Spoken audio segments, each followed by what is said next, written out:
We'll pick up here. This is in the Zohar, part 2, Parshat Tetzaveh. Petach hahu saba. There was an old man, as I mentioned last week. So much of the Zohar is about Rabbi Shimon and his chavrai, his friends, and they're walking. They're walking on a journey. They're going to go encounter things, experience things. They're not sitting there just going learning. They're on a journey. Petach hahu saba. And this old man that they had met along the way, he was with a Yanuka. You guys familiar with that word? There's a famous tzaddik now called the Yanuka. But in the Zohar, it's a very familiar motif that there's these small children that are filled with crazy Torah wisdom. And along comes Rabbi Shimon, and he meets this old Saba, and he's walking with this Yanuka, and they're full of Torah. Va'amar. And we open here with a verse in Tehillim in Psalms. Tiku b'chodesh shofar ba-kese liyom hagenu. So call out, make a tekiah on the month with the shofar. Ba-kese liyom hagenu. I think the English translation here is in the time appointed. Very nice, fancy English. In the time appointed, ba-kese. Anybody familiar with that word? Kese? It's a strange word. Kese la. What does it mean? When they teach in school, they say the ba-kese came from the beginning of the month and 10 days. That's the time. Ba-kese is the it's the amount of time. Rosh Chodesh. So this is the Rosh Chodesh verse in Tehillim. Oh, it's the beginning. Ba-kese. It's also what else do people see in the word kese? Kisui, which means to cover. Kisui rosh, to cover the head. Masecha, sacha, kesa. It's a strange word. Tikuba, we say this in Tehillim. This is in one of the daily Tehillim Psalms. We say, Tiku b'chodesh shofar, call out with the great ram's horn, trumpet, shofar, ba-kese liyom chagenu, on the appointed day of our festival. We shouldn't forget that Judaism is about festivals, like festies, for those who know. Like there's festival, very formal, and then there's a festi. Let's throw down at the festi. So thank God we're back in Israel. We're getting back into the festi vibe. Hashte ihu zimna. Now it is the time, this festival, which we'll talk about, Lit'ara dina ila takifa. Okay, this is a bit scary that this particular time, this particular festival, we're learning it's talking about Rosh Hashanah, is the time when there's raising up, Lit'ara, like hit orarut, dina ila'a, a harsh judgment, a din, takifa, that's the harshness, takif, it's strong. Ukad ihu itar, and as it rises up, sitra achra itakef bahade. Ooh, sitra achra. Anybody got a definition of sitra achra? Yeah, it's the bad side of the bad side. What's with this bad side? Right? So those are the 3 cardinal sins. But the Sitra Achra, the Zohar talks a lot about the Sitra Achra, means the other side. Like, what other side? Like, isn't God one? Shema Yisrael, Hashem Elokeinu, Hashem Echad? My son asked this at our Shabbat table this week. He asked me, what's the deal? Why did Hashem create Rashayim? Why are there evil, murderous, debaucherous people in the world? What's going on here? It's a good question. Zeh keneged zeh. That's the message I want to build out. That there is one God, right? We don't believe there's a Zoroastrian. You guys familiar with Zoroastrian philosophy? Zoroastrianism it's a very ancient religion based in Iran, and they really had this whole philosophy of there's 2 sides. There's a battle of good and a battle of darkness, and they're truly battling it out. Unclear who will win. That's not what we're doing here with the other side. There's a word the Christians love to use, Satan, right? It's a Hebrew word, Satan. Does anybody know what Satan is? Satan's an angel. An angel, a servant of God. Abraham's best friend. God created this thing called the Satan. This is what I explain to my kid. that in order for us to appreciate true goodness, we have to understand its opposite, that we understand zelu matzer. From our perspective, we can understand what true goodness, what a righteous person is, only because we have the example of a rasha, of something that's not righteous. And as an example, one of my Kabbalist teachers told me about, he calls this foreground and background. Take a beautiful, nice, fresh piece of chalk and go to these are beautiful murals here, but we do have walls that don't have murals on there, and go write on a white wall with a white piece of chalk and see how much information you're going to get out of that. The information, the message, is brought about in the fact that we have a foreground and a background. If there's a blackboard, you can write and communicate and develop meaning with a white piece of chalk.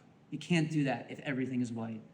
The Zohar says, Shagra b'tehira lo mehani.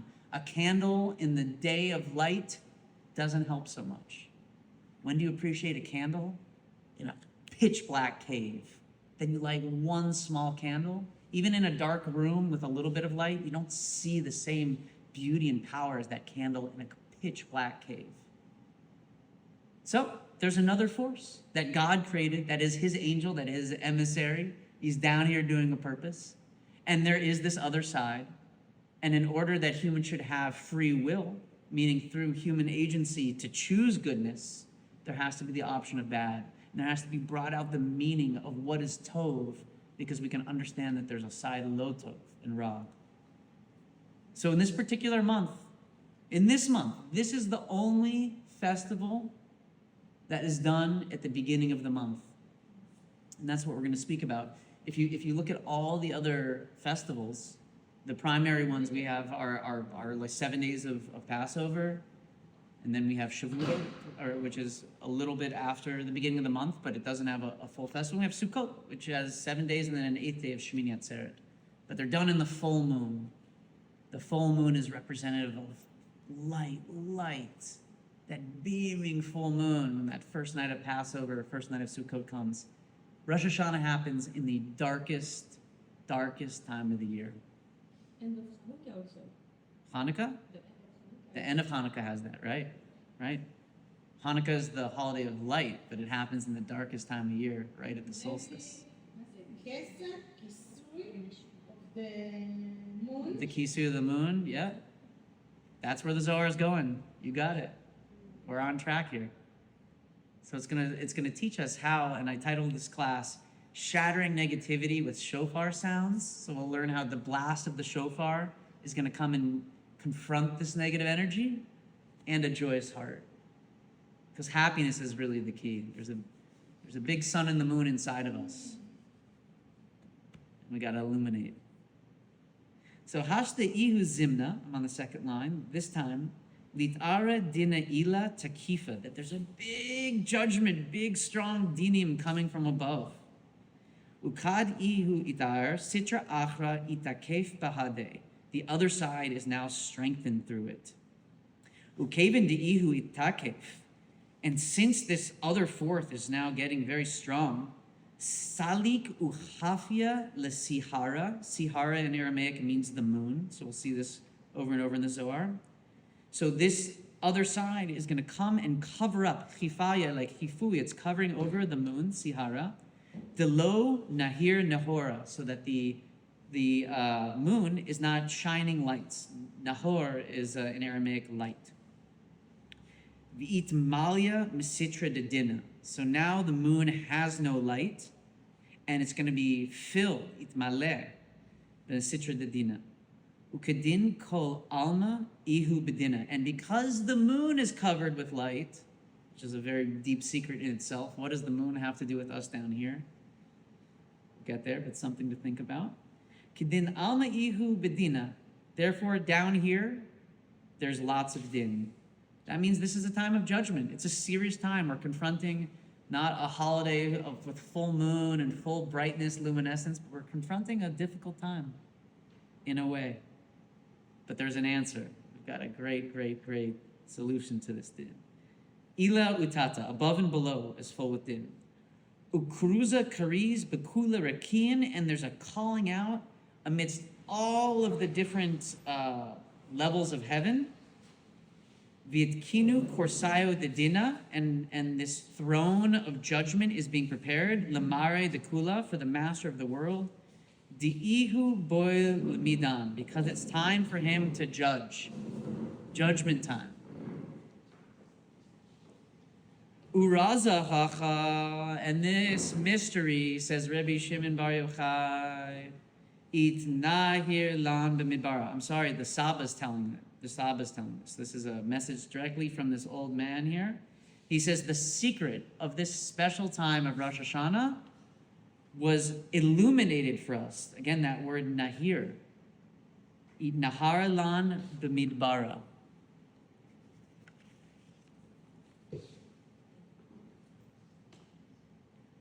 Okay, the Midbar. I'm from Tucson, Arizona. That's far out. That's far out from Israel. I traveled, I think, 44 countries around the world before ever stepping foot in this holy land. So I feel very grateful to be here now. Just a regular American Jake Jew from the Midbar. But I'm very connected to this desert energy, the Midbar. It's crazy. As a kid, you know, you're playing basketball, your ball bounces into a prickly pear cholla, a teddy bear cholla, jumping cholla. These are cactuses that, like, you brush against the micro hairs of it, not even the big stein, and it jumps at you. Jumping cholla, it's a real thing. And the Midbar is not only filled with cactus, but it's filled with snakes. It's filled with scorpions. It's desolate.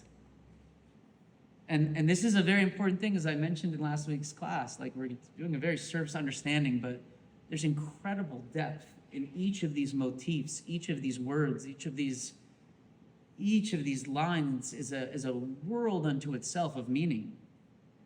But it's very significant. The commentators talk about why this is revealed in the desert. What else was revealed in the desert? The Torah. Why wasn't the Torah delivered in this lush rainforest of Costa Rica? You don't think Hashem, in creating the I don't know, the jungles of Java and Indonesia with orangutans, beautiful lush rainforest, microclimates in the canopy as opposed to the soil levels of, like, God couldn't give us in like this a nice lush, or like grasslands of Ireland, you know, getting the Torah and it's all green and everyone's, you know, Lucky Charms and jumping around. Why in the desert of Egypt? Because there's so much spirituality in the desert. I don't know exactly what it is, but I write a lot. I've written a lot about this. I don't know what it is about the desert. Like, you go to Mitzvah or you go even more down south, there's something in the desert that's so, I don't know what it is. There's something hidden in the dust there. Yeah. I don't know what it is. Anybody know what it is? Anybody feel that vibe? I feel like it might have something to do with the fact that it used to be an ocean. Mm. It's like you're finally able to reach the depths of the ocean. Like, if you think about all the attempts that, like, humans have made to try and get to the bottom of the ocean, they kept failing. But there's something about the desert here that it used to be an ocean and you can still get to the bottom of it. And I think there's something connected there. But you feel it. You go to the desert and you suddenly feel this whole new, like, energetic realm, like, coming upon yourself. And, like, even in Arizona, like, the vortex is there, and like, there's something about being in the desert. There's so much spirituality is hidden there. Like, if we really disconnect with the outside world and we just go sit in the desert for, like, enough time, and you really sit with the thoughts and sit with the energy, I feel like there's so much to learn about the universe and ourselves. Something in the desert. I don't know what it is, though. Beautiful. Yeah, I feel very resonant with many, many of those thoughts. Growing up in the desert and also loving a good retreat down in the desert. Anybody else got some desert drop-ins? Things desert mean to them? Is it what?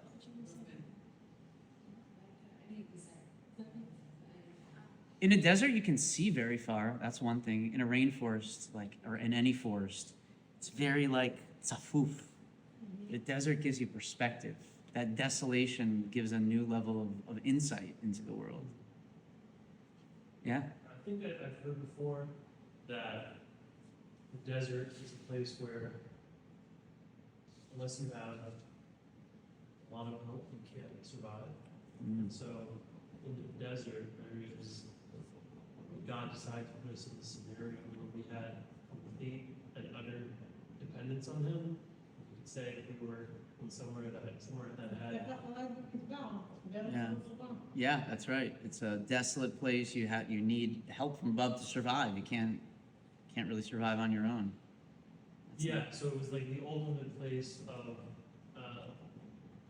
reliance on God. So we have the clouds of glory, the manna. It's like we're like God's babies in the desert. We need everything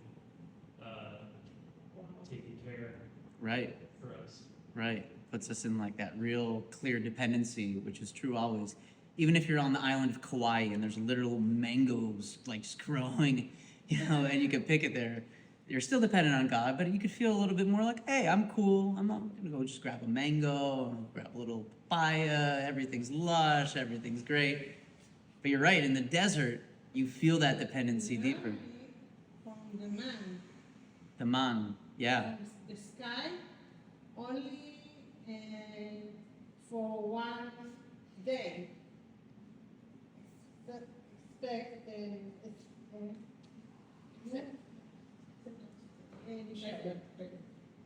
So this old Saba with his Yanuka, right? We're talking about, you picture this old man and this small, 5-year-old kid, and both of them were crazy Kabbalists of the highest dimension, triple black belt Kabbalists. They went down for a different reason. And it's going to be a theme of the Zohar. There was a part before where he talked about where he met them, but he describes that they went down to the desert because Eino dinin nimtakin ella beshorshan. A din, a judgment. If something bad is coming your way, you can run away from it. That is not the approach that this Saba, and in Judaism, and particularly this Torah, very often, I'm not saying this is true in every case, but there's certainly a valid concept that if you want to confront something that's a gnarly beast, a beast of dinim, of judgment, of harshness, of evil in your life, there's a level of going to confront it. And this Saba, this old man, and his Yanuko went down to the desert, and they spent the whole year there because they were trying to defeat the Sitra Achra, the other side. And that place is where they were working, and not in a place that was nice and comfy with air conditioning and light and Volt coming around. They went to the source of desolation. No distraction. And there's snakes, scorpions. The Kabbalah speaks a lot about. All these are very significant. They have very significant spiritual roots, all the properties of the desert. No water. So they went down to do serious tikkunim, and they didn't decide to do it in the lush, comfy zone. They went down to the desert. I feel like connected, like my soul was sent in the desert. Had a rough childhood, running from various law enforcement agencies through the desert, getting aforementioned cactus stuck in my head. Can tell those stories another time, but like I feel like I confronted a bit of desert in my journey, and that's what this old man did. Anyway, back to the story. Uraza dechacha it nahir lan b'midbar, and we understood the depth of Rosh Hashanah down in the desert, where we went to go fight those dinim and raise them up at their source. Amaitar dina ila'a b'yomada. Why is there so much din, so much judgment energy on this day of Rosh Hashanah, this first day of the month? Ella kol razin v'kol kiddushin, turning the page. All of the secrets and all of the holiness, yakirin, kulu tuluin b'shivya. Everything in numbers are very significant. 7 is not the only significant number, but in this sense, there's a spiritual structure of 7 that's ever present in the world.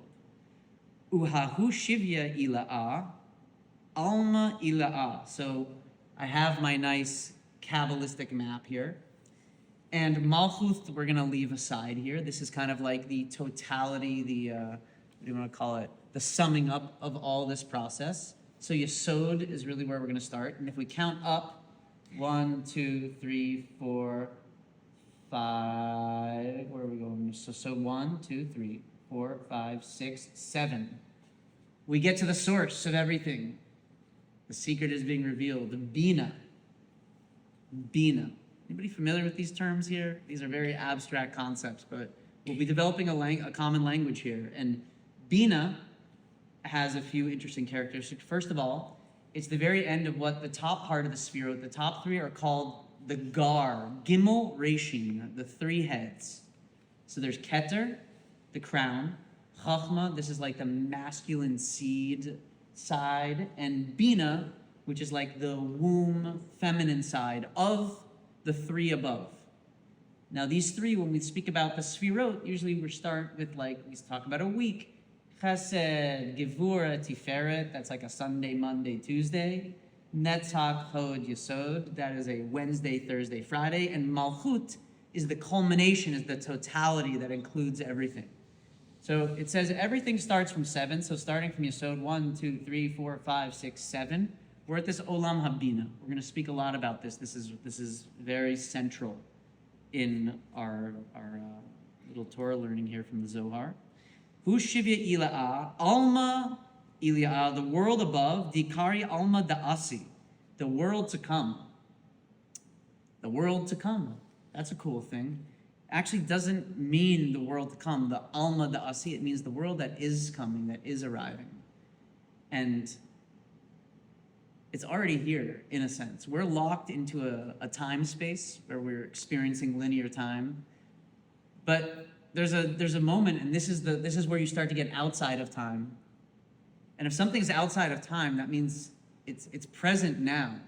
We, in this linear stream of consciousness reality that we inhabit, are not able to access a state of mind and consciousness of what will be in the future. But once that thing is already there in the future, and it is because it's outside of time, there's a sort of relationship, a resonant relationship that we can develop with this. And that's why it's not the world to come, it's the world that is coming, that is arriving. It's in a constant state of arriving. And there is a meditation one of my teachers shared with me, especially on Shabbat, and especially on days that are very connected to the world that is coming, the world to come. You can try to put yourself in a meditative zone to draw from a future that in a sense has already arrived. A future that's outside of time. God was, is, and will be. Time is elapsing only from our limited perspective of us, but in a state that's above that, it's already there. It's drawing light from the future world, especially as we get close to the 5,786th year of creation. As we get closer and closer, we're drawing from this future energy. So Alma Yikra Alma Da'asi, Minei Naharin Kol Bitsinin. So the Zohar says there that from this place shines out all the lamps. This is a great Zoharic word for you to use, butsina. Anybody ever heard that word? It means a lantern. Really cool, fun to say, right? Butsina. Rabbi Shimon's called the Butsina Kadisha. He's the holy lantern, the holy lamp, Butsina. V'kol Kedishin, v'kol Brichin, Barchin, v'kad Mati Zimna, so all the blessing and all the Kedusha. V'kad Mati Zimna, l'chadute Birkin u'Kedishin la'anhara, and when it comes time, this is a big, big sod here, to renew. Anytime you want to renew something, you've got to it's like a reset. You go to this place. You go to this place in Bina. You go to this place outside of time. It's also connected to the mikvah. You're going and renewing. There's this reset. You have to come and take it out of the system to go back in with renewed mochin, with renewed consciousness. Boy ishkache lekol tikuni da alma kulahu. So at this time, Hashem is going to renew the world, and He's going to renew His hashkacha, His oversight of all the different aspects of the world. V'kol inun tikunin lid kaima kuluhu, in order to create everything so it can stand again and be supported. Salkin mugoitata. Salka Magoitata. The E unun kasherin. Salka Magoitata, E inun kasherin. So all the newness is going to go up and ascend up if people are kosher. So at this time, Shem is looking down, and if people are kosher, if they got good energy, they're going to be able to go up to this place. V'i lo kasherin, but if there's bad energy in there, kedin kaima, then it's going to delona here. It's not going to shine. Va'adi parshin chayivin megoy zakin, until Hashem separates the people who are chayiv, those are the rishayim, people who are not conducting their lives in good, positive ways. From the Zakin, people who are Zohar, people who have skuyot, who have merits. Kedini tar dina. And then he's going to bring down this din. This judgment is awakened.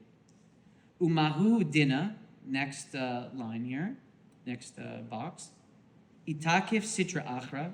And from this judgment that is happening at this renewal of the world, the other side that Hashem has created, again, a malach of Hashem, gathers strength. V'ishtakach mikatraga. And there's a kitrug, there's an accusation, there's a judgment that's like being pointed down.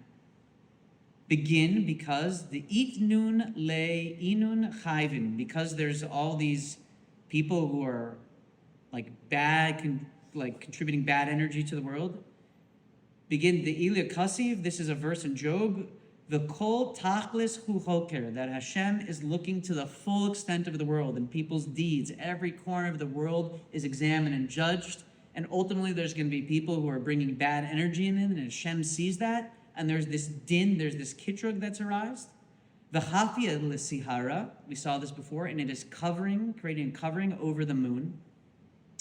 The amai, and why does Hashem create this? Begin to list you the kusha bruchu la'ovda yada. And why there's this parenthetical, it seems to be a different edition of the Zohar. There's like some different issues. Lo masra lon b'yedei mikadra. So why does Hashem not destroy the entire world here, or everyone? Because delit lam tiyufte dekucha brichu. It's not the desire of Hashem to destroy the work of His hand. That's what that's saying here. Okay, moving on. Third box here. But who's sitra achra? And this other side, kaima klipa takifa. People are familiar with the word klipa? Klipa means a shell. Very important in Judaism. And klipa is usually related to the other side here. So it's not good energy, but this will also be a theme here. The Zohar or Chassidus, I'm not exactly sure the source of this saying, klipa kadma lepri. The peel comes before the fruit. And the peel is creating a protective layer. There's something super precious in the world. And it could be parts of ourselves that are very precious. It could be something in the world that's precious. And it needs to be covered and protected.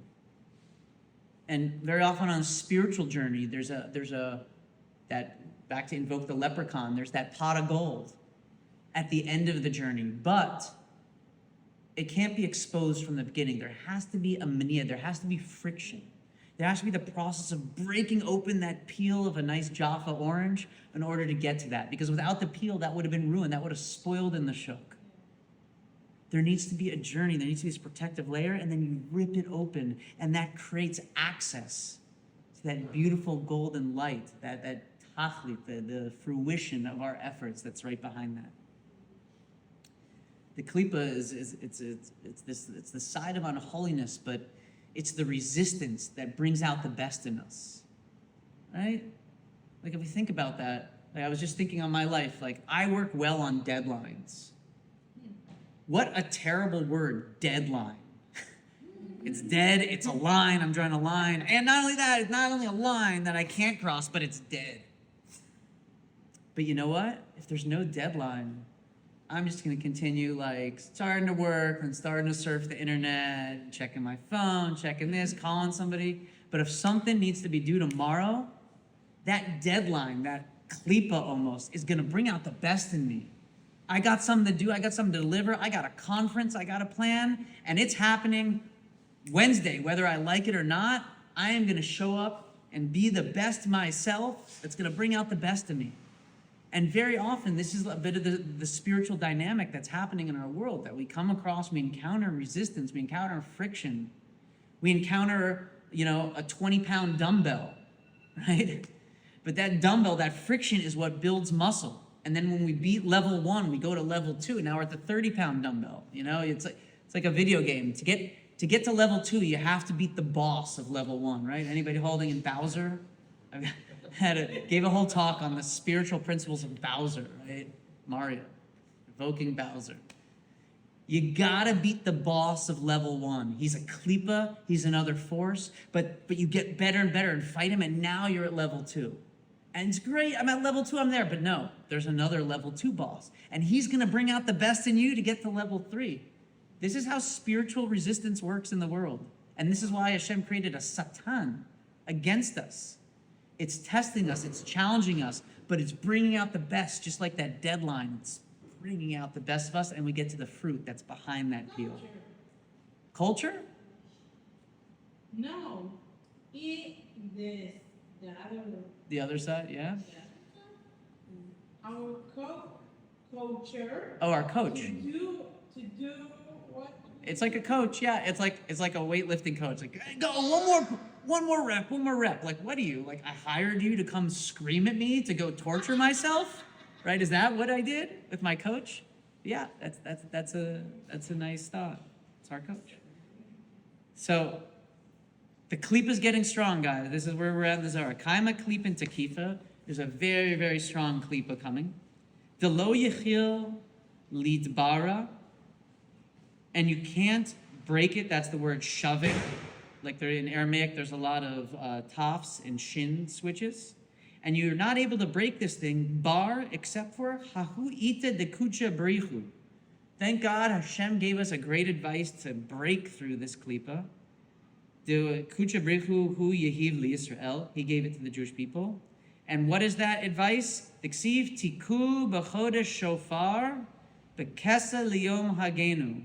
On this day, when the moon is covered over, ba-kese, it's a kisui over the moon, blow the shofar. Why? Begin litavra hu kise ditchafya sihara velo nahir. In order to break through this klipa, this covering that is covering up the moon, in order to prevent it from shining. By the way, the moon is related to the sphere of Malchut down here. And that's our interaction with, that's essentially where we are. And the way we relate to the spiritual world is the Malchut, that level of a spiritual world. So each world, there's 4 worlds, has these 10 sphirot. And we're down here at the lowest, we're at the Malchus of the Malchus, the lowest of the low. And the way we kind of communicate, interact with that is that we activate. It's like anybody ever heard somebody play like a note on a guitar and something else resonates and rings, right? You can play like a string and there's other strings that of that chord or that note that all of a sudden start vibrating. There's a vibration and a resonance. So because we are Malchut, that's related to the moon, and that's like our channel that we access to other higher worlds. What does it mean covered? The moon is now covered. You. Right. Well, if you look up on the first of the month, do you see a full moon? The moon is dark, right? So on the first of the month, right, we have this very deep lunar consciousness in Judaism. We also have a solar consciousness. Very interesting. Judaism is a blend of the solar and the lunar systems. Okay, below nahir. So this is the advice. We're blowing shofar. Kad mitare Yisrael latata b'shofar. Right? I'm on the last box here. Kad mitare Yisrael latata b'shofar. So when we below here, when we blow the shofar, what does it do? Hu kala denafik mashofar, the sound that emits from the shofar, batish be'avira, it smashes into the air, ubaka rakin, and it splits the heavens, ad desalka lagabayhu tinra takifa, until it encounters this hardened rock. Tinra is a rock. Dahafi l'sahara. So the way the Zohar describes it is that there's this hardened rock, this hardened shell that's covering up the moon, which is our access point. The Jewish people are very often compared to the moon. And the moon is dark because there's this hard tinra tekifra, this hard rock, dikafiu sahara, that's covering over the moon. Ashgach, be'ashkach, itora derachme. And when we blow the shofar, and it smashes through the heavens, and it goes all the way up, then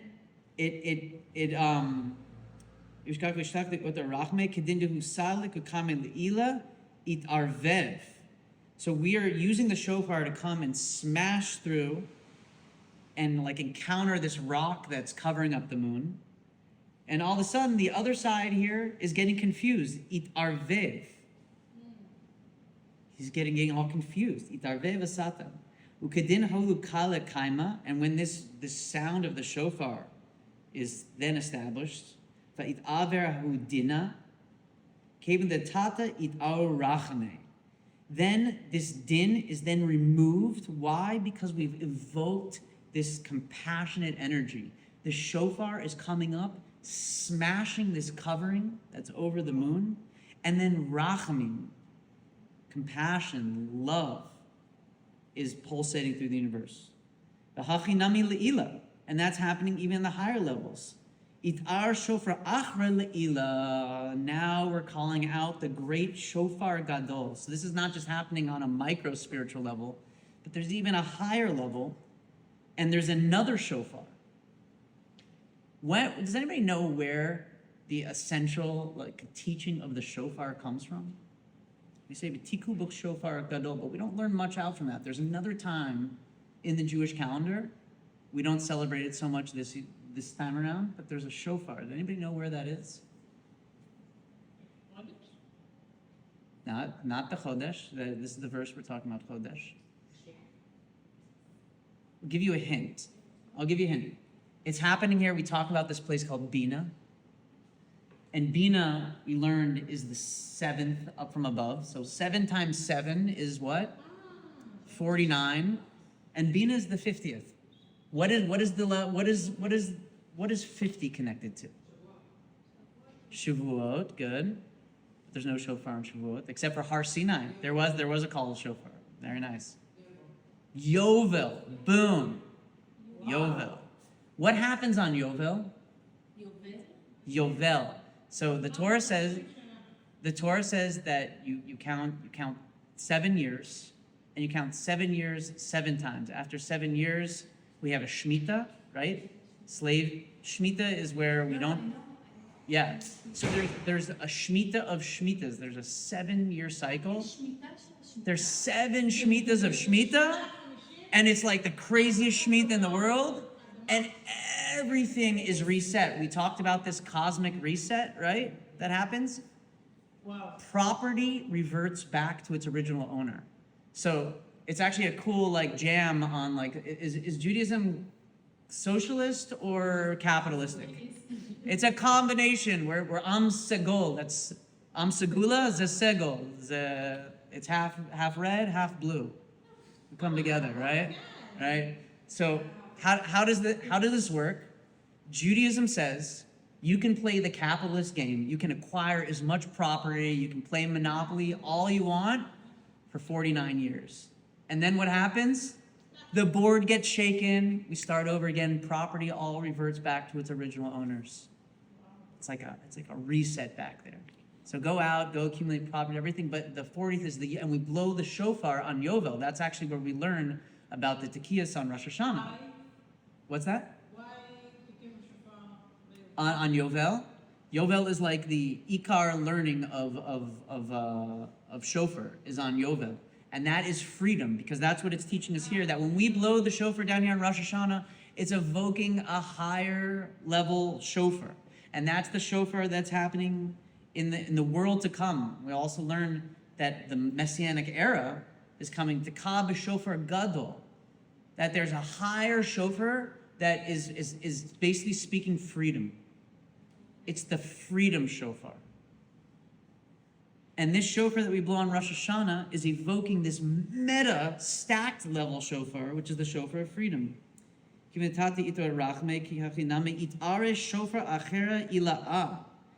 a supernal shofar. That's how it's translated. That is roused and brings a voice. And there's like a interaction of our lower level kol with the kol, the sound of this higher shofar. Rachame berachame, this loving, compassionate energy is arousing a higher level compassion, which is the freedom of everything, connected to the 50th year of Yovel, which is the freedom and return of everything to source. Bitor ledatata, vitatar hachi nami leila, and it's raising it up below, turning the page. V'itema, heich yachil kal datata. How could it be that blowing the shofar down here, latata, below, Oy itiruta dilatata lit itema heich yachil kala dilatata or itorta dilatata lit are hachinami tachazi alma dilatata kaima the kabla tadir vukar eben tova. If we should ask, how can awakening below have such an effect on a higher sphere? This is what we learn.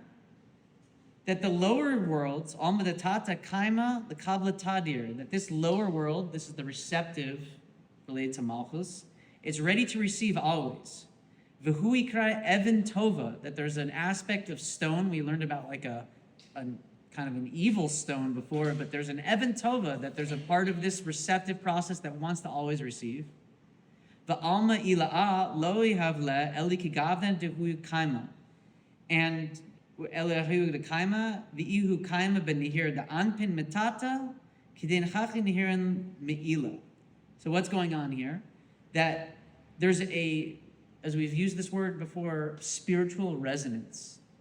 That what's happening down here is affecting, just like you're plucking a G on a guitar, and all of a sudden the cello over there starts vibrating. So too that a pending of our spiritual posture and spiritual disposition down here, there's a real channel right above. Meaning the Zohar was asking, how could blowing a small ram's horn down here in different shuls be affecting this great global supernal tikkun? He's answering that there really is, that the human being, all of us, are worlds in themselves, an olam katan, a microcosm, an exact reflection, a perfectly symmetrical reflection of higher worlds. And the more that, and what we cultivate here is having a direct impact. And this is what he's going to say now. Ihu kaimen benihira da anpin matata, that if you have like nihira da anpin, that literally means shining countenance, a smiling face, a lit face, mitata, kedin hacha nihirin le meleila.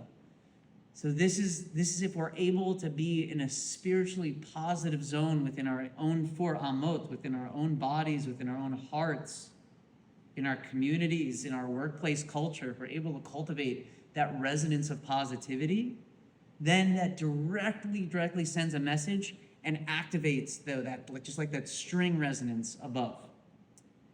V'i ihu kaya ba'atzivu. Oh, that's atzvos. If we're going to be upset, and we're going to be sad, and we're going to be negative, what happens? Yahiv le dina bekable. It receives a negative judgment. And the next verse the next part of the Zohar spells out exactly. Kigavna da, says in Tehillim, Ivdu es Hashem besimcha. Serve Hashem with gladness. Why? Chedva de barnash, because a human being's happiness, the happiness that we cultivate in our hearts, happiness is an avoda. It's a work to be happy. It's something we need to do spiritually to be happy. Mashich, right? For those who are interested in the law of attraction, here it is right in the Zohar. We've cultivated happiness in humans. Mashich legadbe chedva achra leila. It's drawing down another happiness from above. Mashich, right? You guys can read this. This is Mashich legabe. It's drawing onto him. Chedva achera leila. It's drawing upon a higher spiritual happiness. Hachinami hai alma latata. Also down to the lower worlds. Higavna ihu it ateret. Hachi amshich mileila. So the lower worlds are drawing the higher worlds with the happiness. Begin kach mekamne makteme Yisrael. And because of this, the Jewish people are now going to have this calling out of the shofar, v'it ater b'shofar kala, when we send out the shofar, Khalil be'esha maya ruach. This is very interesting. Get into the 4 elements here. Fire, water, and air. All of this is in a shofar. This is kind of like a cool aside here. But when you blow the shofar, there's heat. We're coming out blowing from a hot body, right, at 98.6 degrees Celsius or Fahrenheit. Human body has a heat. And there's a little bit of moisture. It's coming out of the lips. And there's air coming out of the lungs. So you notice there's one element that's not here in the shofar. Afar. Because that's the atzvus. Atzvus is sad. The adamah can be very grounding, but, it's kind of a downer. It's that hard rock. Here we're blowing the shofar. We're getting lit with fire, water, and air. These are the active elements. This is not like the down elements. We're blowing the shofar with these incredible elements here. V'it avid chad, and they become one in the shofar. Usalka le'ila, and they go up. These 3 elements ascend up. Ubatish bahai evan tova, and they encounter this good rock above.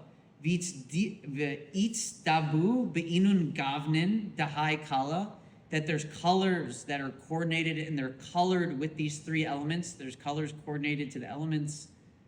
Green, red. I don't want to misspeak here. I don't have exactly which those 3 elements, or the 3 colors that it is. But there's elements and there's colors that are ascending up and coloring this Evan Tova, this receptive element. Kedin kama ditchazit chechi mashich le'ila. And then it's drawing down from above. Kevin di'itkakna b'hai kala, and as this voice is coming into being, rachme nafik mile'ila. So we're blowing the shofar with these 3 elements, sending these colors into the moon, and all of a sudden there's rachmim, there's compassion being aroused above. Ushairin ale, and it dwells upon it. V'itkalil rachme mitata umile'ila, and then there's like a combination of this compassion that's being aroused above and below. Ukedin, and because of this, it arvev sitra achra. The satz on the other side is getting all sorts of confused. V'itchalesh, yeah, this is how it's happening from the shofar. V'itchalesh tukfe, and its strength of the sitra achra is being halash. It's getting weaker. V'lo yechil likitraga, and it can't accuse us anymore. And we're going to finish the Zohar here, and then we're going to have just one more piece to tie it in from the Eineim. Uhai Evan Tava, and this precious stone, Kaima de Nihirin da Anpin, and it's surrounded Mikol Citrin, it's being lit up from all sides. Benihir Latata, from below, Ubenihir Le'ila, and from above. And when does this happen? This is a process we're engaging in. Emasai Kaima Nihira de Le'ila. When is this higher level way coming down? Havi Amar b'Yom de Kippurim. This is happening on Yom Kippur. The Yom Kippurim, It Nahir Hu Evan Tova. This is when, through our blowing of the shofar, the final end of this process, and we blow a shofar on Yom Kippur, this Evan Tova, this rock, is fully illuminated. B'Nehiru de Le'ila, which is the light from above. Migoy Nehira da Alma da Asi, because Yom Kippur is always related to the future world.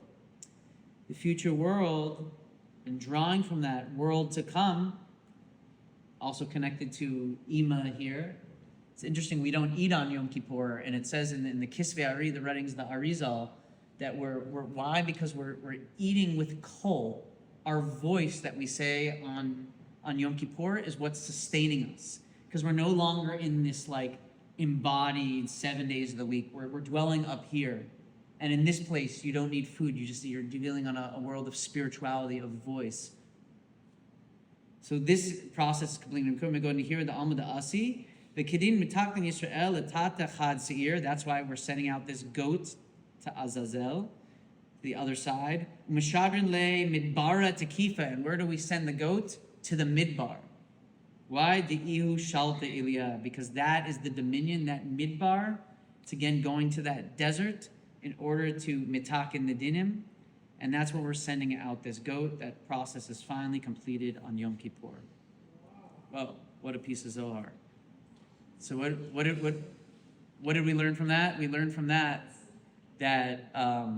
first of all, deserts are pretty cool places. They have a lot of spiritual potential, but that spiritual potential is in its capacity to generate din, that it's a place of din. And Rosh Hashanah is a time of din. Why? Because it's not light out. It's dark at night. Night is dark in general, and now we don't even have the light of the moon. We don't even have the light of the moon. So what do we do in order to draw down through the power of attraction? We're going to blow the shofar with these elements of water and fire and air. And we're going to be happy. Hey, if we're feeling bad, if we're feeling heavy, not the time. This is a time to go out, put on music, and dance, to arouse within us that inner love, that inner compassion, that inner joy. Ivdu with Hashem b'simcha, it says in Tehillim. And what's it going to do? What's one person being happy going to do? No. Just like you pluck that E sharp on the electric guitar and all of a sudden the cello in the corner starts activating, there's a resonance that's happening here because they're on the same frequency. Literally, it's a wave frequency. So too, if we cultivate within ourselves a frequency of joy, of simcha, serving God with simcha, that's activating that above.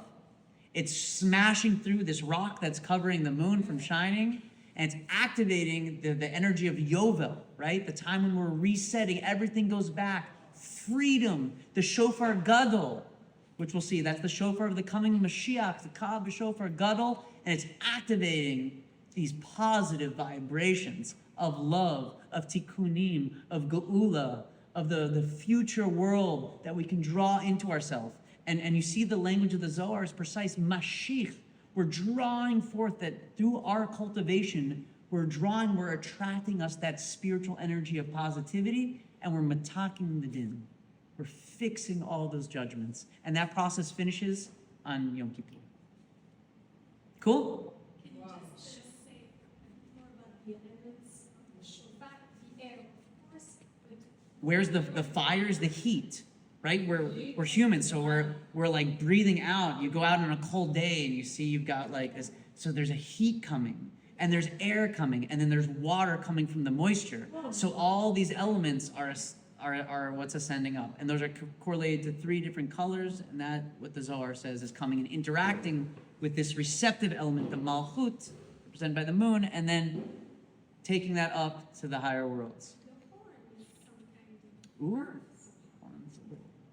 Earth or spiral, it said. like spiral also, but like an earth that is actually Yeah. elevated. Yeah, but the part that's coming from us, it's interesting because that would fit if we do call the horn maybe the element of domem, of like inanimate object. It's like because it's really not from the ground, but it's from an animal. It's organic matter, but that's the one part that's not from us. The blowing, the heat coming from our bodies, and the moisture from our mouths, and like that's our part. That's what we're working. So we are also doing this. Right, that is true. Can't get out of that. What does it mean that you say shofar kuka? Shofar what? You say When do we say it? something that you say is all that we do with the shofar. We say something. Ooh, No, Koa? no. Itkoa? Okay, if you think of it, let me know. We're gonna review every class. I'm bringing the pasukim. It's very important.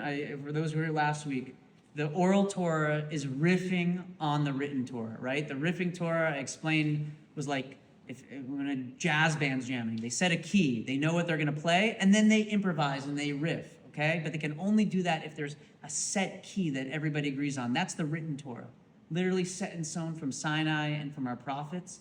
And that is where all of the oral Torah is built on. The mission of the Talmud, the Zohar, this is the oral Torah that's drawing from these and actually it's actually sun and moon as well. The written Torah is considered the sun. The oral Torah, Torah Sheba'al Peh, is the moon. It's that flexible zone that the Chachamim were granted the ability to interact with that stable sun and create beautiful newness. Last week's class was about Torah innovation, how Torah Sheba'al Peh, the Chachamim are coming and innovating. It's creating beautiful, beautiful things in the world. So I just mention that because every class I want to pull out the exact verses and make sure we're rooting ourselves of where this beautiful Torah Shabbat Peh from the Zohar is coming from. So again, Tehillim 81, Tiku b'chodesh shofar ba-kese liyom chagenu. That's what this whole Saba's Torah was talking about. Then we saw Ivdu es Hashem b'simcha, also in Tehillim. Bo lefanav barinana, worship Hashem in simcha, and come in front of Him barinana. Then we saw this verse in Job, Keit sham lechoshech v'kol tachlis hu hoker. We were talking about the negative energy, the Rishayim, the people who are not bringing positivity into the world, and how Hashem is stretching out all extremities. He's sitting and examining everything. So He's aware of this negative energy, and that's part of the din that is coming up now, because that exists in the world. Hashem gave free will. People are choosing not to live in an aligned, positive vibration way. And finally in Yeshayahu, V'hayu yomahu yikabetz b'shofar gadol. This is the messianic shofar, the great shofar. On that day, Hashem is it's going to be yitka b'shofar gadol, ubo ha'ovdim be'aretz Ashur, and the lost people of Israel will come from Eretz Ashur, v'nedachim be'eretz Mitzrayim, v'yishtachavu l'Hashem b'har HaKodesh b'Yushalayim. At the end of days, that's a great, great, great sound. The shofar gadol will be sounded. Cool? And then we're going to finish with this beautiful idea, giving a little bit of insight into this confusion of the Satan. Right? This does not have vowels here. Did that other one have vowels? Yeah. Okay. We'll suffice. Lama tokim b'Rosh Hashanah. Why did the Jews toke on Rosh Hashanah? Lama tokim. What does that mean? Why do we blow the horn on Rosh Hashanah? Uparich. Lama tochin ramachmana amar po tokin. So this is the Gemara in Rosh Hashanah. I brought the Gemara in Rosh Hashanah, as I mentioned in the first class. I love to have my visceral connection with my books. Since they're supporting the Spheros here, I'm just going to leave them here and not pick them up. But my Talmud Bavli of Rosh Hashanah is here with us, as is my Eineim and the Zohar and the Tanach. So this is the beginning of this Torah from the Eineim. El elamet tochim meirin kashen yoshvim echozun kashen omdim. So the Eineim, who was the great tzaddik, he was a friend and student of the Baal Shem Tov, was asking, why are there two different sets of shofar blasts in Rosh Hashanah? We do a shofar. It's called Tokin Shel Yoshvim when we're sitting. That's before Musaf, right after they read the Torah. They blow the shofar and then they enter into the Musaf prayer. And then while in the middle of the Musaf prayer, they sound shofar blasts again. Okay. And the Gemara answers, Kedei le'orev et hasatan. Le'orev? Le'arvev, to confuse, to mix them up. Yeah. This is what we saw in the Zohar, that because of our work down here, the Satan's getting all confused. So this is a beautiful insight into the confusion of the Satan. Mevia Tosfos Yerushalmi. So the Tosfos, who's a commentator on the Gemara, brings from the Talmud Yerushalmi, Pam Rishona, Bachil velo Bachil. So we blow the shofar once. If we only did one set of shofars, he'd be a little confused, and a little Bachil means to be confused. He'd be a little confused and a little not confused. He'd be like, well, I'm confused, but no, I'm not. I'm here to go. But Pam Sheni Amar Hashta Vade Asi Mashicha. Okay, this is not from the Zohar or the Kabbalah. This is from Tosfos. For those who know, it's like a very serious commentator on the Gemara. And this comes from the Gemara in Yerushalmi. So the Talmud in Yerushalmi is basically saying that we need to blow two sets, one when we're sitting, one when we're standing. Why? Because when we do it just once, the Satan's a little confused, a little not. We do it twice, he says, uh-oh, now I'm totally dislodged, I'm totally dislocated. Mashiach is surely coming, and now I'm totally out of the picture. Okay, let's see this piece of Chassidus. This is beautiful. Lahavin inyan hatekiyas de miushav utekiyat ma'umam, to understand the tekiyas that we're blowing when we're sitting as well as those when we're standing. Lama pam rishona bahil lo bahil. Why the first time? He's a little confused, a little not. Pam sheni, he's totally confused. Hine soda tekiyas hu tshuva. Kamaimar shifru masechem. Oh, so did anybody know this? The word shufra is shifra means beauty. So shofar, the beautiful idea to improve our deeds. Lishtaper, to make beautiful. Masehem, that when we're blowing the shofar, when we see a shofar, we should think about that. We should think that we should improve. We should make ourselves beautiful. What? Shipur, it's better. To make better, yeah. Yeah, it's also like shifra is a lashon of beauty, and to improve, to make better. Maseim, to make our deeds better. We should find that good part of ourselves where we see od yoter tov, we see better. Yeah, and you know what? We can see in ourselves parts where we're not so happy with ourselves, and parts where like, I did the right thing there. So like, find the shifra, find that beautiful part, and let's improve it. Let's strengthen that nekuda tova. Core teaching of Rabbi Nachman. So beautify, improve your deeds, how it's translated here. Hine yesh lamala olam hinikra shofar gadol almo deherus. That above, the Eineim is telling us again, going back to our level of Bina here, there's a place far above, far high above, which is called the world of the great shofar. Alma deherus, the world of freedom. Ukashabola olam hazeh. And when you access this place called the world of freedom, related to our Yovel, Nase Cherut Mikol. This brings freedom from everything. Kashofar HaYovel. Just like the shofar of Yovel, Shabo Yotzim HaAvadim LeCherut. Because I would say slaves, everyone goes free, all land reverts back when you blow the shofar of Yovel. Kamo Kain Ha'olam Zeh Nikra Yovel Shana Ha'avadim Lecherus Kamo Kain Ha'olam Zeh. This world of freedom, Nikra Yovel, Shanat HaChamishim, which is the 50th year. Nun Share Bina. We said that we did that calculation of 7 times 7 equals 49 when we count the Sfirat HaOmer, right? If you remember, we start the Malchut, or we start Chesed Shebechesed, then we do 7 of Chesed. Then we go Chesed Shebegevura, 7 of this week, 7 of this week, 7 of this, 7 of this, 49, and of that kol, we get to this world. As you said, we do have a shofar on Shavuot after we count the 7 weeks of the Omer. That's the shofar of Mount Sinai. So that's accessing this higher world, this higher dimension that's, as I said, outside of time, that's drawing from the future, that's drawing from this freedom. It's a world of freedom that's outside of time. It's on Yom Kippur, we're free from eating. They say on Tish B'Av, oh, who could eat? And then on Yom Kippur, who would want to eat? If we could really tap into a true Yom Kippur, I'm not saying I'm at this level, but the Kisvei Ari and the Mukobalim, we're nourishing ourselves, not like humans of blood and flesh and refuse and all this coarse business. We're literally ascending up to a world outside of physicality, outside of time, drawing from a future freedom that we can access. I don't know, they had on Yom Kippur, the first that I dash, for making the measurements. They ate on it? They use the fist. C'est there won't be fasting on Yom Kippur. Let's see, level will be fasting. Yom Kippurim, right? So that's the higher level. They like Purim, so maybe it'll be like a Purim. Question. Yeah. In this context, we're talking about freedom and everything you just said in relation to Bina. Before you were saying how Bina is kind of represents of something feminine. Mm-hmm. What's the connection between this freedom that we're talking about here and why is it on the feminine side as opposed to? So I mentioned before that the mikveh is connected to Bina. It's like that. There's that place outside of time.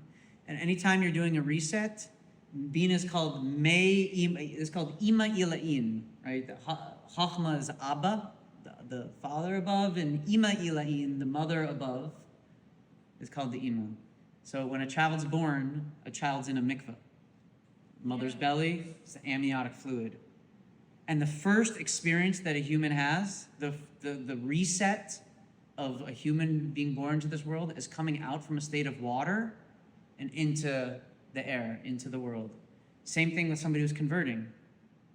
They're not a Jew, not obligated in 613 mitzvahs. Have fun, eat pork, no problem. Drive on Shabbat. You can be a total tzaddik, get olam haba as a non-Jew by keeping the 7 Noahide laws.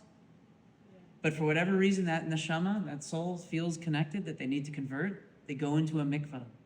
They're going back to the primordial womb of the Ima. They're going into a water state, and they're coming out a bria chadasha, a new person. So this level of Ima is really what gives birth to all of this, which is like our default zone. Similarly, Malchut, they say that the Malchut of one world, the lower part of one world, is the Keter of another world. So you imagine the set of Sphirot stacked on itself, and there's a Malchut here of a higher world that's giving birth to the Keter of the new one. So the feminine is always the place that's giving birth, giving inception to a newness. And that's where we're tapping into in that future world. I just thought that in that was in the realm of time and space because it was the womb of creation, because it was like Bina's in time and space. timer that the thread of creation. How many days a week? How many days of the week do we have? Only 7, and it's just my own question. Yeah. So the 7 is the embodied world. 7 days of the week down here. Those are the ones like we play with. I like to think of these like 6 and then the Malchus 7 as like our default consciousness. And these are Gar, the Gimmelration, is like a part of ourselves that's hovering above us. It's not in our state of consciousness. Yeah, consciousness for sure. Somehow, like, if I imagine the models, like, still the, like, I know that Chokmah is something completely outside. Right. But I had a feeling that Bina, it was just a feeling when Uh-huh. I think of it, and so I would like to take out this mistake and just understanding how it feels like inside here. Because I had this feeling that Bina was like even. So this is a good point. I only want to correct you on one thing. You only have one mistake. Your only mistake is wanting to correct your mistake. I want to share this idea. The Kabbalah is more than anything not a fixed system. It's a system of relationships. For example, you could get very stuck. A mother, let's take a mother for example. The mother could get very stuck in saying, okay, I'm the feminine, I'm the receiver, right? There's a biological correlation there. But the woman would not realize that compared to her children, she's the masculine, she's the giver, she's providing milk and giving. So in that relationship, she's the dichora, the masculine, zachor, and the child is the nekeva. Same thing with a man. Sometimes he's receiving, sometimes I'm a son, sometimes I'm a father. So Kabbalah is about relationships. So there could be, that's just the only place I want to correct you, there could be a sense where Ima or Bina is a very embodied thing. Compared to Chachma, it is. Compared to Chachma is like a seed. It's above language. It's an idea. Bina is a world of language, of linguistic thought. It's like right brain and left brain, right? A right brain, you conceptualize something all at once. It's a holistic gestalt. Seeing. I can go look, a picture worth 1,000 words. You see something and there's all this information flashing at once. To talk about it and write it, it could take 4,000 words in an essay, right? 10,000 words. So compared to Chachma, Bina is very embodied, very linguistic, very capable. But compared to Chesed, Gvur, and Feret, Bina is like a Chachma above. So that's in our place. We can never get locked in here in Kabbalah since it's all just teaching us relationships. And very often those relationships will switch. What is one day a receiver will in another context be a giver. When in one context is, wow, the highest of the high levels, in other sense is the lowest of the low levels because in relationships. So it's just a really important point. Kabbalah is more than anything teaching us how to navigate relationships and how to understand, depending on the context, what role each coordinate is playing. And they will very often play different roles. And these roles can be summarized as a principle here, but applied in many different ways. What does it mean you say the 7 are embodied with the top 3? I was saying the 7 are more connected to like our worldly things. And in general, these are like above us. Yeah. Okay, so let's continue here in the Eineim.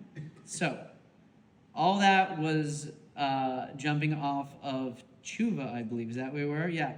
So the the Yovel, which is, right, Siyotzim Avzud Lecheres Kmokein Ha'olam Zeh Nikra Yovel Shanat HaChamishim, the 50th year, Nun Shari Bina, Diminei Dinin Misarin. So we have this thing about Ima. We said it was the most spiritual, high level, it could be like angels, but now we're seeing, in fact, this is the source of din. This is what the Zohar says. Bina Diminei Dinin Misarin. That's a very big principle in the Zohar. The shorish of the dinim, of all harsh judgments, is in Bina.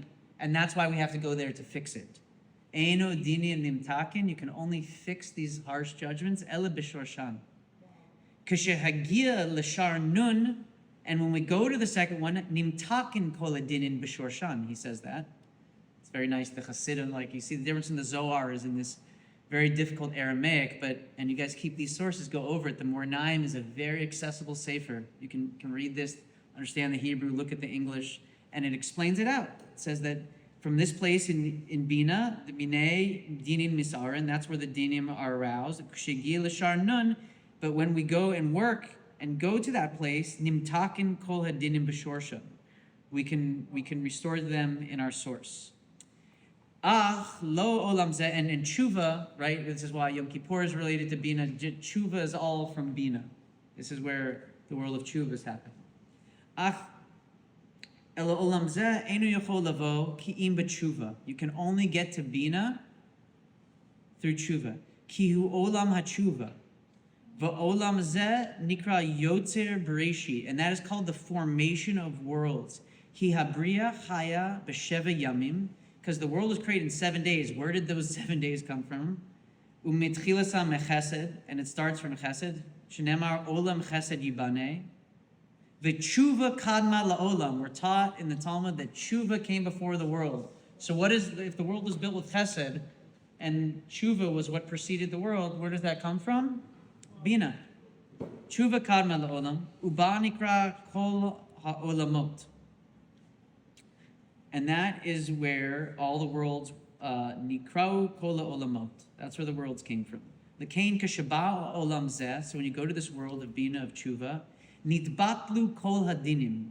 Then when we can make tshuva properly, we completely negate all these judgments. Kinase bria mechadash. Because just like a mother's womb is the place where newness emerges out, or just like our world, 7 days of creation, emerged out from what was before that, Tshuva kadma la'olam, tshuva was before the world. So too, ki nase bria chadasha, ki hu yotzer breshit, because that is the form of creation. What does it mean that we have 50 gates? Only in Bina we have 50 gates? It said nun share Bina. There's 50 gates to Bina. Bina is the 50th gate. Moshe Rabbeinu, Moses lived. He was the holiest person that ever lived. He was only able to get to the 49th level. Why? Because only Moses went to the 49th level. You can't get to the 50th and still live. 50th is outside of the world. It's coming from the future world. So Moshe got 49 levels, and then one day he'll get up to the 50th, right? So it's only in Bina 50 gates? Yeah, 50. The 50 is always related to Bina. So don't have any gates. Well, we counted the 49 in the Sphere Omer right here, so this will be the 50th gate. There's a lot to say that nun. There's Remember that the things from Egypt, there were 49, I think, looks like I heard that. 49 levels of Tuma, right? Yeah, Memtet Shari Tuma, right? Yeah, they didn't get to the 50th level of Tuma because that wouldn't exist. We're at the 49th. Very nice. And they climbed up to somewhere. And then we climbed up to the 49 after the 49 days of the Omer. And what was the 50th day? Har Sinai. Yeah, but we didn't. Moshe and the Jews, we didn't get to the 50th, not yet. The future world will be the 50th. V'zeh sod, says the Eineim, hatikiyut shebekol shofar. This is why we blow the shofar on Rosh Hashanah. Zeh meor kol shofar elyon. We saw this in the Zohar, that it's arousing this kol shofar, the shofar gadol, the higher level of kol shofar. L'kein nikra tikiyah she'olim kol hadinim. I loved this. Unitkain. Okay, what do we call a wall outlet? Right? There's a sheka and a teka, right? Yeah. A teka, this is the same word as tekiah, teka, right? and there's a sheka. But a sheka could be called a nitka. You're with me? Am I right? I'm not an expert in dikduk. A sheka is something you put into a wall. If that is on the receiving end, it's called a nitka, something that is not stuck in but absorbed, right? Nitka means to be absorbed. Nitka. So look at this. Tekiya. Why is it called Kol Shofar Elyon? The Kain Nikra Tekiya. She'olim kol hadinim. Because the tekiya is coming up all the dinim, and then what's happened? They're coming to this higher level of the shofar gadol. Unitkain ba'oto olam, and they're getting absorbed. Whoa! Mic drop. I was learning this early in the morning. I was like, whoa! Nitkain ba'oto olam unimtakin b'shorshan. That is how the dinim get nitakin b'shorshan. They're going up to olam abiyah with the tekiya, and it's getting nitka. It's getting absorbed where? Eno dinim nimtakin ella b'shorshan. Right in their source. That is where it's getting absorbed. That's the power of the shofar. That it's helping all the dinim rise up and be reabsorbed into this place that gives birth. Yotze Breishi, we said with this olam ma'ima. Yeah, I'm talking b'shorshan. That's talking about the olam of bina. Nitkain, into the higher world and are raised at their root. That's the place. Yesh minei tshuva achas meira. So there's two types of tshuva. One is tshuva from fear. Shizdonos nase kashkaga. So that means that if you do tshuva from fear because you're afraid of punishment or you're afraid that other people were looking at you, you're doing this for these small reasons, fear, then your bad thing became like you did it on accident. Something you did, bezadon, becomes accident. Uma ahava, what happens when you do tshuva not because of some lower level embarrassment or fear of punishment, but you're doing it really because you want to have a relationship with God. You look at something you did and you don't need to feel embarrassed or bushy. You say, look, I'm human, I'm fallible. But God, you know, right now from where I'm sitting, I just want a relationship with you. I want to love you. I want to feel and experience you in the depths of my heart.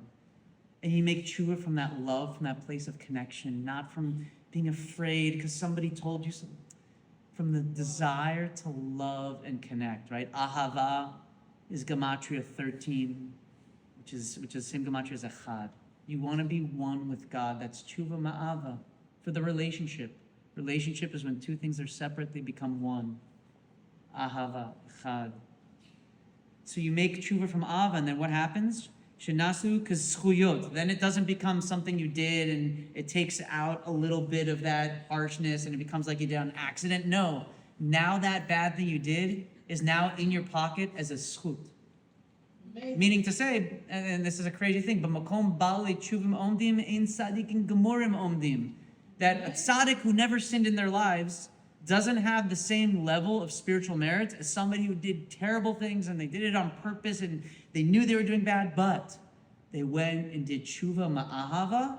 Now they've got a spiritual bank account that is full and flush with currency, spiritual currency. What's the currency? All those bad things they did are now like great mitzvahs. It's amazing. Tshuva ma'ava. There's nothing like tshuva ma'ava because I want to connect with you, Hashem. Unase lo kaschuyot. Umekodem srik lasot tshuva meira. So the Eineim says something very interesting related to what we said earlier. What we said earlier about the klipa. Klipa kadma lepri. Similarly, in order for me to drink delicious tea, because I love the tea. It's good. It's British tea. I brought it in from England. I ordered from Amazon. Amazon brought it from England, ordered it to America. It got brought here, and now I'm drinking this tea. I love the tea. But I can only have tea if I have a cup, right? If I want to share some tea with you, and I just take this and throw the tea your way, there's no relationship. It's just splashing everywhere, right? What do you need? You need to build kelim. The only way to build kelim is yira. Just like, I don't want to say yira is a klipa, but klipa kadma lepri, that the peel of the Jaffa oranges protects it in the shuk and preserves its delicious juiciness, enables us to take it around. And so too, in order for me to have a relationship with this tea, I first need to build a cup Now, some people get really caught up in the kli and the cup and the yira, and they spend their whole life yira, and all of a sudden they forgot about the tea and they're just eating waxy plastic in the cup. Really, I've met people that their spiritual lives are building kelim that is filled with no delicious tea. It's so sad. The kli is only there in order to facilitate the transfer of the ikar inside. But you need the kli. It's not the ikar, it's the tafel. It's secondary to it. Don't spend your whole life building just the kli and forgetting it's to be mamshich or. But without that, there's nothing. There's people who try to do this, and this is what the Eineim is going to say. People try to build love and connection, and everything's groovy, and you don't have any yira, you don't have any boundaries. You know, a kli, that love's going nowhere. It's going to fall out on the floor. It's going to just, there's nothing. It's not contained. The yira is the containing. And the Eineim is going to say it right here for us. He's going to say, Hine yesh shnei minei tshuva achas miyira shizdonos nase lo kashgaga uma'ahava shenase lo kaskuyos umakodum tzrik lasot tshuva meyira. First, you have to make tshuva yira. V'hi nikra bechinas nukva. That's called the feminine element. Kamosh katuv mishlei ashrei yirat Hashem. V'hi so tekiyat demiyushav. That is the sitting tekiyos. Ki kol melin de nukva b'yeshiva. I looked this up. This was a Zohar the Eineim was quoting. And he was talking about kol million the nukva b'yeshiva. What was the Zohar saying there? That the bechina of sitting, what was it referring to? Sitting mitzvahs? Or was it talking about the sitting tekiyos? It's not coming to me now. But the Eineim is telling us that kol million the nukva b'yeshiva. V'achar kach bo l'tshuva ma'ahava. Then you come to tshuva ma'ava. V'hu almad dechora, that's the masculine world. V'kein hu ma'umad, and that's why it's standing. L'kein pam rishona, shehi tekiyat de miyushav, tshuva ma'ira. That's why we do these two sets of tekiyas. The one before musaf, where we're sitting, that's tshuva ma'ira. And the Satan is bahil v'lo bahil. He's not so impressed. He's getting a little confused, but he's reverting back and starting to accuse people. This is the Gemara in Yerushalmi. This is not Chassidus. This is the Talmud in Yerushalmi says that the Satan is sort of getting confused and sort of not. Ki adayin nishar lo shgaga. Because when you only do tshuva from yira, it's still a shgaga. You still did something bad. Ubapam beit, says the Eineim, to finish off our shir here. The second time we do tekiyas. Shehu tekiyat umad. That's the tekiyah. We're standing in the middle of the Shemona Esrei, and we do a second set of tekiyas. That is tshuva ma'ahava. Amar, the Satan says, the Gemara in Yerushalmi, Hashta vade asi Mashiach. For sure Mashiach's coming now. Shenemar and Yeshayahu. B'yom ahu yitaka b'shofar gadol. We saw this verse in Yeshaya in the previous page. On that day, Hashem will send out a tekiyah shofar gadol. Shekol hadinin nitkaim, because all the dinim are now going to be absorbed through the merit of our shofar.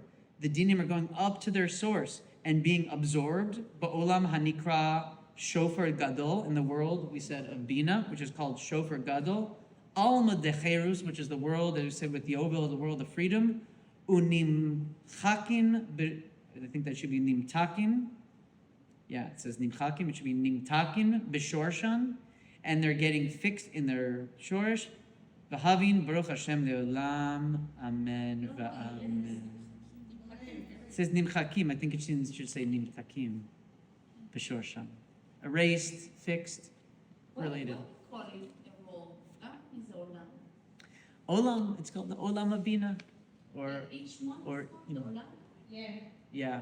And they're stacked on top of each other. One time I'll bring in a book and show you, because these are all patterns on top of patterns. Each one of these is containing this whole set of 10. And this one here could be a small little branch on one larger. I'll show you a book. There was a tradition to make something called Ilan Gadol. I'll show you these huge things they used to hang in shuls. And it would show you the hishtalshalut of the olamot, the kind of descending down of worlds. And it's just like these amazing geometrical patterns of sfirot within sfirot within sfirot, and then the large, the klal, the prat. This is our wisdom. It's incredibly profound, and it can be incredibly meaningful in our lives as well. We should have not just a good Rosh Hashanah, Right. but it should be enjoyable for us. And the goodness should be sweet. Thank you guys for coming.